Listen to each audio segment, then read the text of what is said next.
Welcome everyone to another Fireside Chat. I am joined by Nicole Reich here from Retail Bloom. My name is Riku. I am a director here at Pacvue. Nicole Reich is a VP of Marketing and Sales for Retail Bloom. She oversees all growth and business development aspects of Retail Bloom's wholesale and managed services marketplace teams. So overall, she's incredibly proficient in assisting brands with all areas of inventory fulfillment, brand protection, content optimization, and advertising for both 1P and 3P clients.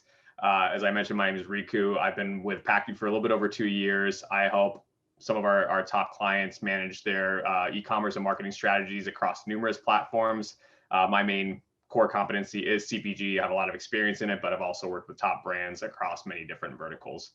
So the overall theme of today is what brands should be thinking about and doing in 2021. And we have a lot of good questions that routinely come up. So we'll jump straight into this Q&A section with Nicole. So Nicole, with so many new online shoppers and new to brand customers, how can brands really maximize their reach and increase sales throughout 2021? Yeah, thank you for having me. So how I would answer this first one is really taking a step back and thinking about the strategy a little bit more. So before getting into how do we make the most with advertising, how do we get the biggest ROI? A lot of brands are kind of at this step of, I'm on Amazon, I know I'm doing volume there, but I don't necessarily know how I'm doing it or who's doing it for me. So what I would recommend is if you know that you have a substantial business on Amazon, but there's a lot of cards all over the place, I would really think about what you want your selling strategy to be on Amazon and on other marketplaces. So for example, there's Vendor Central where you sell directly. There's the 2P model where you're selling on Seller Central, or there's a 3P model where you're selling to third-party sellers and they're working on your behalf. I would get really organized about what is the best approach to be doing that first, because there are several strategies out there. There's hybrid approaches, there's always 1P direct, whatever it might be. Get your arms around that and develop the strategy, and then think about how you want to execute that strategy. So as an agency and working with brands, when it works really well, the brand knows what their direction is, and we're kind of their extended team supporting that strategy. So that would be my first recommendation is as e-commerce gets more important, the users coming to the platform, the conversion that's happening there, thinking about it at a top level when it comes to all marketplaces, figuring out how you want to do each one, and then thinking about the resources that you need to support each of those channels. That's a great response. I'd say I'd layer in one more aspect on that is, a lot of these brands have really looked to Amazon to lead their e-commerce business, but where we're seeing a lot of the sales growth opportunities, especially coming out of 2020, is a new platform expansion as well. So one thing that we always, recommend to our clients is to challenge the organization to think about these other platforms. There's a tremendous advantage to being first mover. There's a lot of cost structure advantages, as well as just kind of getting that organic presence there in the early nascent stages of a platform that's going to kind of cement your place and make you harder to kind of knock off the pedestal in the near future. So kind of that's a good segue into the next question for Nicole. What do brands need to do now in order to set the year up for success? Yep. So once you have that strategy in place, I would focus on a couple of things. The first one, obviously, product catalog, improving digital assets, getting them a little bit more organized. It's funny, it's a very simplified thing to think about of, assets, pictures need to be readily available. Very easy to say, not so easy to execute. So getting those organized in a way that you have hosted URLs, you have alternate inventory, sizing charts, spec sheets, all of those things are needed in order to craft a brand presentation on each marketplace. So you have Amazon imagery and you may have Walmart imagery, or you have your website product detail pages and then you have Amazon product detail pages. All of those are different, but they start back to the digital assets that you have. So video, imagery, size charts, just having established like product descriptions is something that's a little easier said than done. So putting some effort into that in the back end so that when you do have that strategy, you don't have to be creating assets at the same time that you're executing. So that'd be the first one. The other one that I think was like hot topic for 2020 and will still continue to 2021 is that fulfillment, delivering packages on time to the customer. However you need to be doing that, whether that be through FBA, whether that's through a 3PL, maybe it's fulfillment by merchant, or FBA onsite or seller fulfilled prime. Understand all of the ways to get the orders to the end consumer, and then decide what path you're going to be doing, and then schedule backup. Because let's say that you want FBA to be your primary and then FBA warehouses are behind, you need some type of backup, whether that be 3PL or fulfillment by merchant, so that when those orders are not getting to the customer within 2 days, you have something that still can help that customer and still get you into that buy box. Got it. Sorry, go ahead. No, I was gonna say, it sounds a lot like what my coaches would say growing up, fun with fundamentals, when they were trying to punish us for, playing badly or something like that. It's obviously not a punishment, but incredibly important to just make sure you're running your playbook at the very foundational level. Yeah, and then you have a backup when something goes wrong, right? So when non-essential products aren't able to be shipped into FBA because of all of the demand for FBA with COVID and everything, you have a backup so you're not panicking on that day. Yeah. Great.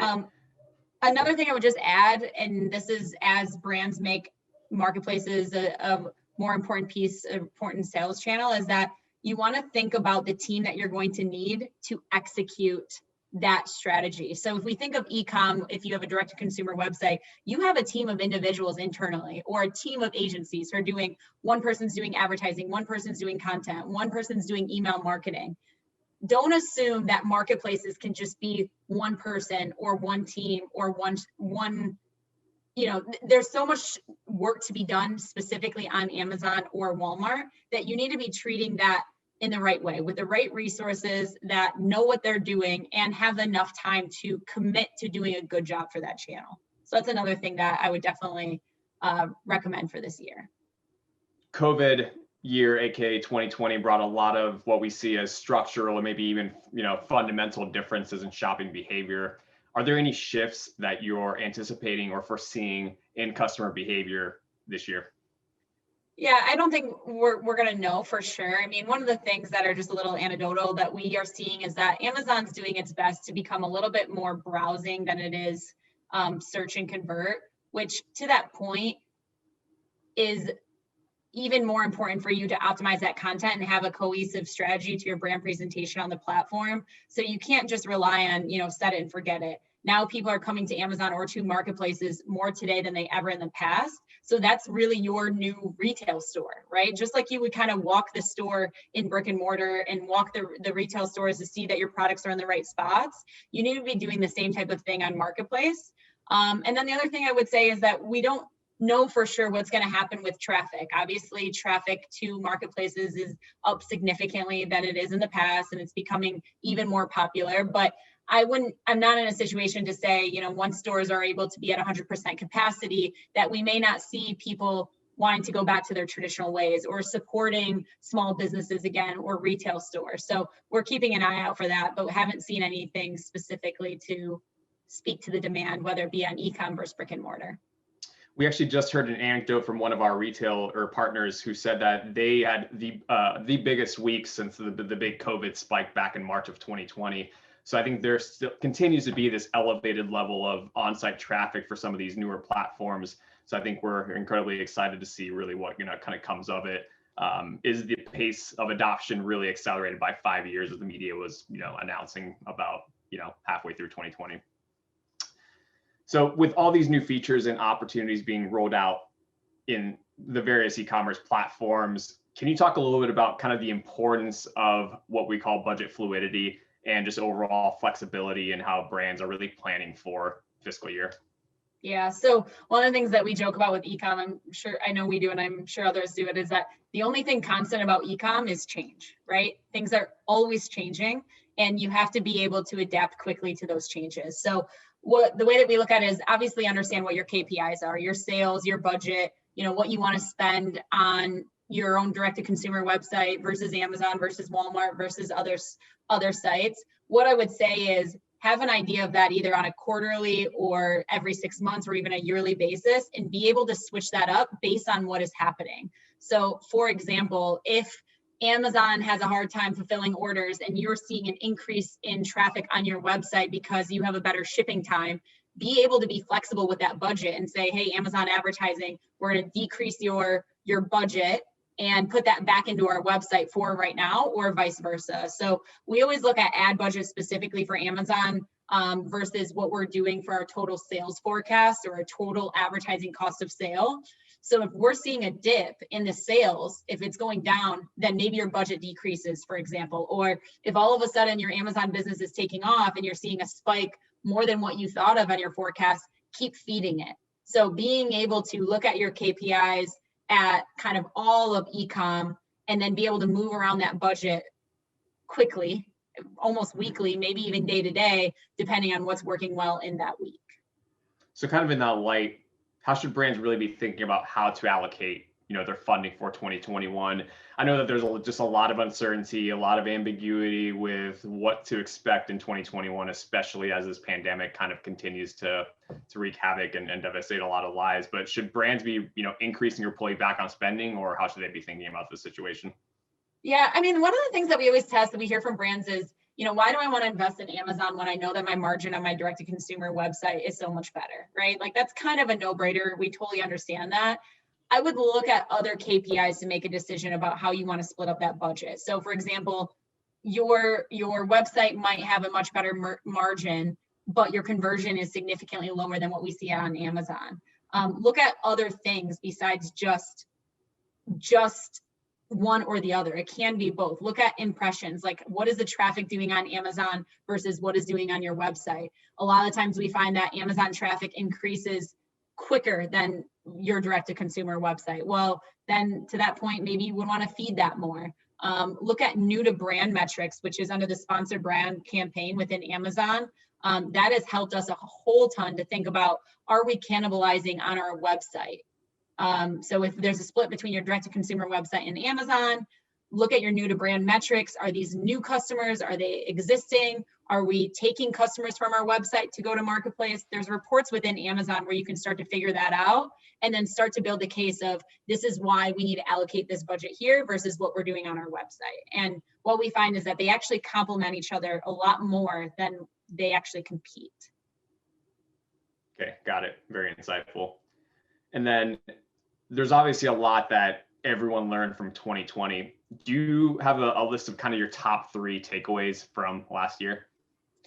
Yeah, I mentioned this in the beginning about kind of walking the store. So looking at from the front end of Amazon, search like a customer that would be looking for your brand. What does that experience look like? Go to your top sellers, type in your brand name. What other competitors are out there? Who's bidding on your branded terms? And what do your product detail pages look like? Are they a mess with all the sizing all over the place? Are the pictures accurate? I would start to do that more often because we have more sellers on the platform. We have more people with inventory that want to put it back up on Amazon. And all of those really increase the risk of having something go wrong from a brand presentation perspective. Importance of fulfillment and order delivery. Obviously, that was a huge takeaway from us. How do we make sure we're in FBA all the time? And then how do we have 3 different backups when FBA goes down? And then the other thing I would say is think of Q4 or your holiday shopping periods of being more in the sense of weeks instead of days. So for example, if you are prepping for Prime Day in what might be July this year, think about what that strategy is going to be in June, in May. Think about your Prime deals, your Lightning deals. Think about what ads you need to start running and start running those a little bit earlier. If you are starting to plan for Prime Day the week before, it's already too late. That's great. Yeah, we definitely saw, the advantage of being flexible with your kind of overall tentpole event planning. Those who were able to kind of, adapt and really adjust to the constantly changing Prime Day date were the ones who benefited the most in all of 2020, right? So instead of having this like Prime Cyber 5 through, the rest of the end of the fiscal year boost, we really saw the start of the shopping holiday on Prime Day. Prime Day kind of in large part for most of our clients was the biggest shopping day of 2020, even compared to Cyber Monday and Black Friday. Yeah. What are your biggest takeaways in the context of advertising?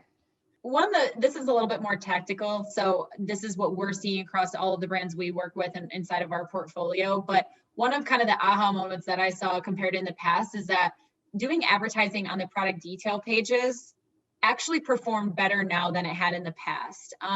Maybe that's because Amazon's giving us more metrics to look at and giving us the ability to target other product detail pages. Maybe that's why it's working. But previously, all you had to do was basically sponsor product ads, in search, be at the top of the page, and you were kind of good to go. Those days are kind of few and far between of being able to work. We have to be a little bit more specific in our strategy for advertising, because there is a lot more business coming to Amazon advertising. It's only getting more competitive. So we're really having to go a little bit more in the weeds and think about, okay, what is kind of our halo product that we want to be advertising, and how do we fit that product detail page all over Amazon, not necessarily just in the first page of search results. We totally agree. We've seen really, really good performance on detail page targeting, and Amazon is also strategically looking at how they get more investment into the detail page targeting. So they've launched sponsor display capabilities that really focus on, delivering kind of on these retail fundamentals of trading in, trading up, trade across, and how do you enable brands to really kind of execute against those strategies with the tools available. Yeah. Another thing we saw is that the in-search video ads, we saw perform fairly well, especially comparing it to Q1 of last year. I think the Amazon customer is getting a little bit more familiar about how those work. We see that the cost per click is a little bit lower because there's fewer people doing in-search video campaigns. And we also see the click-through rate higher than sponsored product ads, which makes sense, right? If you're able to go to the type in, I don't know, cell phone, right? And you see a video, that customer is going to be a little bit more engaged with a video versus just a thumbnail picture. So I would definitely consider testing those out as well. Yeah, and the rumblings that we're hearing is Amazon is currently testing video in search or sponsor brand video on the detail page. So that's going to open up, an incremental amount of real estate that you'll be able to target. I think it's a great opportunity to really kind of get to the shopper at the very last moment before they convert on your competitor's product. Yeah, I think actually that's going off of that. Amazon advertising is changing every single day, at least every week, right? They're constantly communicating, the Amazon advertising team, constantly communicating us to, this is the new reporting available. This is the new campaign that you're able to do. Test those. We test them on our end. Some work for some brands, some work for others. Some don't work at all. It's good to have that stuff in your back pocket. So if you have a situation where you maybe have some extra budget, or you're doing product launches, you get familiar with the new capabilities, because I will say in the last 6 months, they've really turned around the entire Amazon advertising platform. Not only from a reporting perspective to see the results, but the actual different ads that you can now run. Absolutely.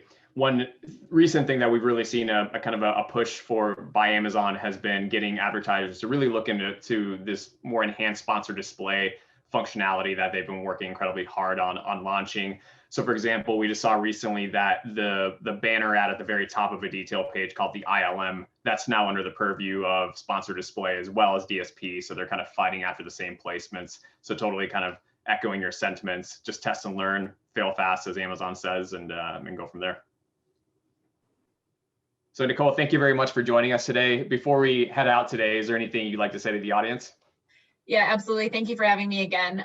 If you are looking for kind of full channel management, including strategy development, brand protection, content optimization, or advertising, again, the Retail Bloom team leverages the Pacvue software to run our campaigns.